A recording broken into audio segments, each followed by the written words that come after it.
Assalamualaikum warahmatullahi wabarakatuh.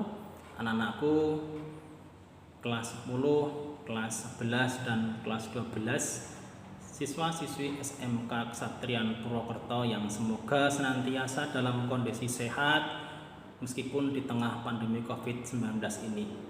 Pak Gino senantiasa berharap kalian tetap memiliki semangat untuk mengikuti pembelajaran yang ada di SMK Kesatrian Purwokerto, baik yang dilakukan melalui sistem daring maupun yang dilakukan secara tatap muka di sekolah.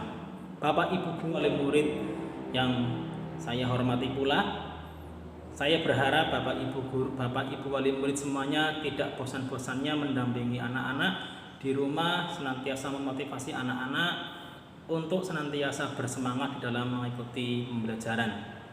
Pada kesempatan kali ini Pak Gino ingin menyampaikan sebuah kisah untuk anak-anak semuanya yang semoga bisa menjadi motivasi bagi anak-anak semuanya. Kisah tersebut kurang lebihnya seperti ini. Pada zaman dahulu ada seorang ulama yang bernama Ibnu Hajar al-Asqalani. Beliau semula adalah seorang santri yang yang bodoh. Beliau belajar kepada kiainya sampai beberapa tahun lamanya, namun ia belum juga bisa membaca dan menulis. Ya, hingga pada suatu hari dia pun sampai pada titik berputus asa. Ya, kemudian ia berpamitan kepada gurunya, pamit untuk pulang ke rumah, dikarenakan dia selama ini di pesantren belajar ini itu tidak paham sama sekali. Singkat cerita, dengan berat hati sang gurunya mengizinkan Ibnu Hajar untuk pulang. Tetapi sang guru berpesan supaya jangan berhenti untuk belajar ketika sampai di rumah. Akhirnya Ibnu Hajar pun pulang ke rumahnya. Di tengah perjalanan hujan turun dengan lebat, ia terpaksa berteduh dalam sebuah gua. Oleh karena hujannya tak kunjung reda, ia pun memutuskan untuk masuk lebih dalam ke gua sehingga dapat duduk di dalamnya. Pada saat itulah terdengar suara gemericik air. Oleh karena rasa penasaran dari Ibnu Hajar, ia pun mendatangi sumber suara tersebut. Ternyata sumber suara itu berasal dari gemericik air yang menetes pada sebuah batu yang sangat besar. Batu itu berlubang karena telah bertahun-tahun lamanya terkena tetesan air. Melihat batu yang terlubang tersebut, akhirnya Ibnu Hajar merenung. Ia berpikir, batu yang besar dan keras ini lama-lama berlubang hanya karena tetesan air kecil. Kenapa aku kalah dengan batu?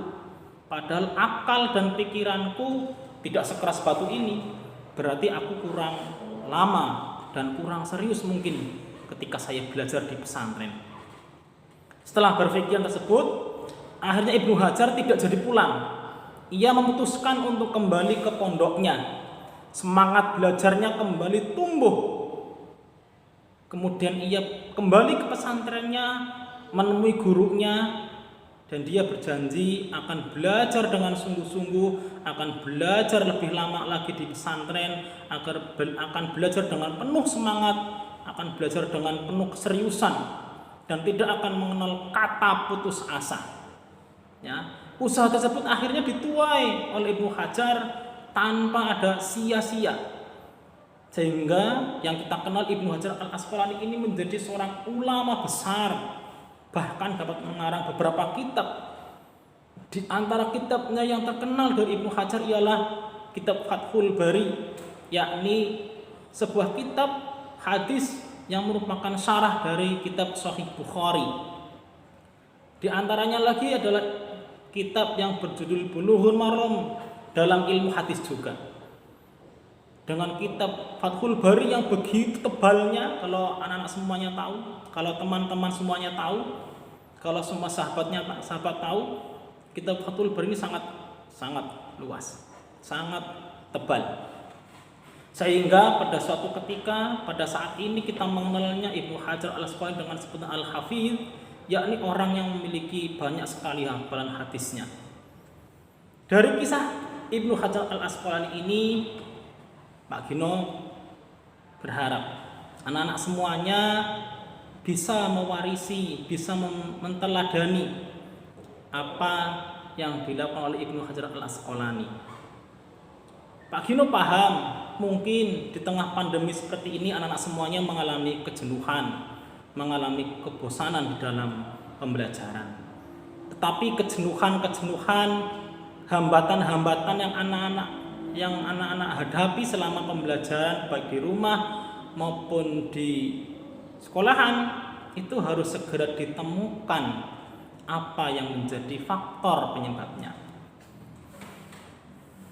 Kalau boleh Pak Gino menyampaikan, ada beberapa hal yang mungkin bisa menjadi penyebab kenapa anak-anak jenuh di dalam belajar. Di antaranya yang namanya kejenuhan itu ada jenuh secara fisik, ada jenuh secara mental.